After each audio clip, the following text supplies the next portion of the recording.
Se calarem a voz dos profetas. Me chamo Luiz Miguel, todo mundo me conhece como Luizinho. Sou morador de Belford Roxo desde 2000, tenho 25 anos. Sou atuante da Paróquia São Simão, ex-coordenador da comunidade Nossa Senhora da Glória do Outeiro e atualmente estou coordenador da Pastoral da Juventude da Diocese de Nova Pessoa. É uma relação de muito amor, né?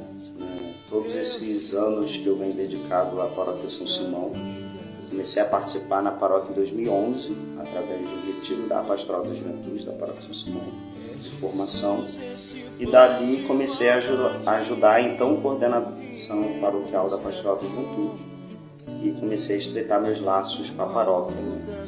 Comecei representando a comunidade numa reunião diária, uma paróquia grande, são 19 comunidades, na época eram 21, então era dividido em 5 áreas, hoje são 3 áreas, e eu representava a minha comunidade. Passei a ser conselheiro em 2012. Então são 10 anos que eu sou conselheiro paroquial da Paróquia São Simão. Foi numa missa no começo de 2009, se não me engano. Eu não era batizado, né? Eu descobri a palavra batismo numa revista em quadrinho e perguntei para minha mãe o que significava. E ela me explicou o sentido bíblico, né, do batismo, apesar que na historinha era sobre dar nome a uma criança. E então eu conversei com a minha explicadora, que é a minha madrinha de consagração. Ela me apresentou a comunidade e eu fui numa missa. A primeira missa que eu participei na minha comunidade foi com o Padre Bruno. Foi ali que eu conheci e a gente começou a ficar mais próximo conforme eu entrei na Pastoral da Juventude. Eu tinha 14 anos, não era a idade ainda apropriada para se fazer o retiro de formação. E aí eu precisava ir conversar, né, com ele ou com a coordenação da paróquia. Aí o coordenador da minha comunidade pediu. Eu fui lá preparado para uma entrevista com o Padre Bruno, fiquei muito nervoso. Eu cheguei e ele, os jovens estão reunidos lá em cima. Estão fazendo alguma reunião, então sobe lá. Foi o meu primeiro contato com a PJ. Fiquei surpreso, que era uma sala inteira só com os jovens pensando as coisas, decidindo as coisas para a igreja. E depois de alguns meses a gente já começou a ter uma relação de amizade. Ali ainda em 2000, já em 2012 mesmo. Quando eu conheci o Padre Bruno, meu avô já tinha falecido. Eu vou começar a partir também de uma trajetória minha. A partir dali, eu fiquei carente de vô, essa figura do senhorzinho que aconselha a gente, que dá carinho e tudo mais. Conforme começou a minha caminhada na PJ da São Simão, a gente sempre tinha um apoio no Padre Bruno, mesmo que tinham padres mais novos. Quem aconselhava, quem chamava atenção, quem chamava para conversar, quem incentivava e dava esporro nos coordenadores de comunidades que não apoiavam a juventude era o Padre Bruno. Então, primeiro, esse vínculo, né, com a juventude sempre foi muito forte. E o vínculo com a paróquia como um todo. A gente teve o Padre Bruno como nosso padre durante quase 40 anos. Se ele não tivesse viajado ou tivesse voltado da viagem ainda em setembro, ele ia completar no dia 19 de setembro 40 anos como pároco da Paróquia São Simão. O Padre Bruno chegou na paróquia depois de uma caminhada sem padre. A paróquia ficou, se não me engano, 2 anos sem padre. E o conselho paroquial elegeu uma coordenadora que às vezes prestava até em serviço, expediente na casa paroquial. De lá ela coordenava, conseguia padres aqui e ali para celebrar as missas, mas quem conduzia a vida da paróquia eram os leigos. Ele chegou com essa agitação de formação bíblica já muito presente. De formação bíblica, de caminhada junto às sedes, pastoral operária. E aí, quando o Padre Bruno chegou, ele começou a instituir os ministérios e explicar o que eram as comunidades eclesiais de base. Mesmo que a paróquia já caminhava nesse sentido, ainda não se entendia muito bem o que eram as sedes. E ele que começou a dar toda essa formação aí a partir dos anos de 82, 83, 84. Foi quando o Dom Adriano pegou o exemplo do que havia no lote 15, já tinha testemunha qualificada do matrimônio. O Padre Bruno foi convidando as pessoas para serem ministros, né? Não houve uma indicação. Os primeiros ministros foram a convite dele, ele foi escolhendo os nomes e só entregou já a provisão na mão. Ele deu liberdade para os leigos caminharem na paróquia São Simão. O Padre Bruno ele contava muito com o protagonismo dos leigos, né? Das mulheres, dos homens, das crianças e dos jovens, né? A partir de 90 e pouco, não lembro agora exatamente o ano, houve uma assembleia de círculos bíblicos, que sempre foi uma fortaleza, se não me engano eram mais de 100 grupos de círculo bíblico, que decidiu que isso é um marco da história do Padre Bruno Lote 15, decidiu que a Semana Santa teria um outro nome, que precisava ser um momento de muita fé, um momento de valorizar as visitas nas casas ao longo da quaresma e de fazer caminhadas, né? E com a Dona Marina, da comunidade Parque Amorim, foi tirado o nome Romaria da Fé.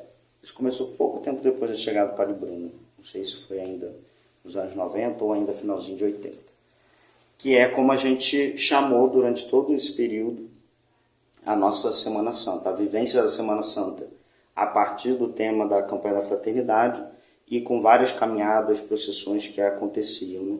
Tanto que na paróquia, apesar dos misseiros chamarem, né, da Via Sacra ou da Semana Santa, da Sexta-feira Santa, a maioria do povo reconhece a caminhada da Sexta-feira Santa e a Via Sacra como a Romaria da Fé.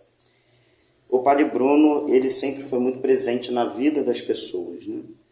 Ele mesmo comentava que às vezes o jeito dele, né, de italiano, de europeu, às vezes um pouco mais reservado, atrapalhava um pouco, mas ele era uma pessoa que sempre se disponibilizava a ajudar. Então, é incontável o número de pessoas da paróquia que falam, né, que conseguiram a sua graduação graças a uma ajuda do Padre Bruno, que conseguiam um emprego graças a uma indicação do Padre Bruno.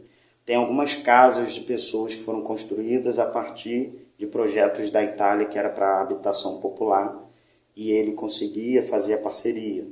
São, se não me engano, 3 comunidades que foi o Padre Bruno que fundou na paróquia São Simão. E sem contar o apoio que ele deu à juventude. Eu me lembro do primeiro planejamento, que é a coordenação que eu fazia parte, que foi de 2015 a 2018, preparou, ele pegou assim o papel, olhou e falou, parabéns, agora tem que trabalhar, tem que fazer sair do papel. Ele sempre incentivou muito a gente a tomar o protagonismo das coisas, não ficar à revelia do que os adultos decidissem do que era bom para a juventude, que é a gente que tinha que exercer o papel de protagonismo e de participação de maneira consciente. Me lembro várias vezes dele reclamando, às vezes de um movimento ou outro, que tem uma linha mais conservadora e falando, a PJ tem que dar o tom, né? A PJ tem que animar a vida das comunidades, as comunidades precisam da juventude atuando. A partida do Padre Bruno para mim foi muito difícil, porque a gente não tinha uma relação só de padre e fiel, né? A gente tinha uma relação de amizade. Diversas vezes a gente conversava um com o outro em tom de desabafo, né? Tanto das minhas preocupações com a paróquia, como ele também se colocava a desabafar um pouquinho do que ele estava sentindo e vivendo. É difícil a gente, às vezes, no Lote 15 pensar, e a gente está passando por esse processo, né? Sem o Padre Bruno, porque ele confiava muito na gente para decidir as coisas, né? Muito do que o Padre Bruno decidia em conselho paroquial era o que ele escutava das pessoas. Ele sempre comentava que a igreja precisa escutar o povo e participar das dificuldades e necessidades do povo. Eu, como falei no início, né, tinha um Padre Bruno como meu avô, eu falava isso para ele. Eu me lembro de 2013, a primeira mensagem de Feliz Dia do Amigo que eu recebi dele, das dificuldades que ele tinha com o celular. A pandemia pegou ele de cheio nisso, e também da preocupação que ele tinha com a alimentação do povo, com a necessidade das pessoas. Esses 2 anos de pandemia a gente conviveu muito junto, porque era eu que fazia as compras de alimento e eu que estava ali. Às vezes eu me lembro de semanas inteiras que ficava de segunda a sexta indo na casa paroquial e era a única pessoa paróquia está em contato com os padres por conta da necessidade de articular doação, articular carro. A perda dele, para mim, é como ter perdido um membro da família. Eu me lembro que na semana que ele faleceu, o que a gente mais comentava era que a gente se sentia órfão. Órfão porque a gente perdeu um pai, um pastor, um amigo, uma pessoa que tinha um carinho excepcional com a gente. E isso que faz muita falta, porque o Padre Bruno sempre tinha uma palavra de sabedoria para dar para as situações, né? Sempre, independente do que fosse. Às vezes a gente já, por conta da idade dele, se preocupava se levaria os problemas ou não. E tentava resolver, né, sem a presença dele, alguma coisa. Mas ou no desenrolar da situação, ou até mesmo já resolvido, a gente ia conversar com ele para buscar, né, um incentivo, um apoio e uma palavra de sabedoria e de conforto, que era o que ele mais sabia fazer. Eu me lembro de diversos momentos que a paróquia e que a minha vida, né, as situações, os problemas, os desafios, passamos por dificuldades, a gente contava no Padre Bruno um porto seguro. Uma pessoa que, dependente das dificuldades da idade, os problemas de saúde, que sempre foram muitos, a gente encontrava nele uma pessoa que sabia ponderar as coisas e dar a melhor orientação possível. É isso, eu perco um grande amigo mesmo, um incentivador da juventude, um defensor dos movimentos sociais, principalmente do MST, nessa reta final com o assentamento Terra Prometida, lá em Piranema, um defensor da memória dos mártires e um defensor da juventude. É perder um grande amigo mesmo. Primeiro eu ia dizer que perdeu um prazer e um privilégio muito grande, porque como o Padre Bruno foi ordenado na primavera do Concílio Vaticano II, toda essa ideia, esse modelo de igreja presente na realidade do povo, era muito o jeito dele de fazer tudo. O Padre Bruno não conseguia entender uma igreja que se fechava a ser apenas instituição, que ia ser fria. Ele sempre se preocupava de uma igreja voltada às pessoas, às casas, em diálogo com os movimentos sociais, em diálogo com fazer do mundo um lugar melhor. Uma pessoa que você vivia a história, porque ele teve membros da família, né, assassinados durante a Segunda Guerra Mundial, por conta do fascismo italiano, e que era considerado um dos padres vermelhos, né? Padre Bruno era fichado durante a ditadura militar. Então era uma pessoa que não deixava a história morrer. Ele sempre contava.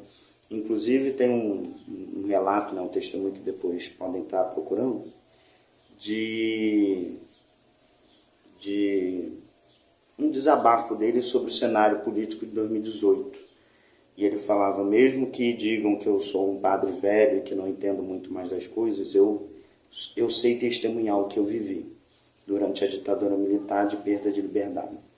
Era um defensor da democracia, né, brasileira e um apaixonado pelo Brasil e pela Baixada Fluminense. O Padre Bruno diversas vezes teve a oportunidade de ser pároco na Catedral de Nova Iguaçu e ele sempre negou esse convite porque ele queria estar na periferia, ele queria estar junto com o povo mais pobre e humilde. E foi junto com esse povo que ele viveu toda a sua vida no Brasil. O Padre Bruno teve mais de 50 anos de vida no Brasil, só na Baixada foram 40, e uma vez no subúrbio, né, do Rio de Janeiro, no Vicariato Oeste, lá em Vila Aliança, e outra vez no Norte 15, em Belfor Roxo.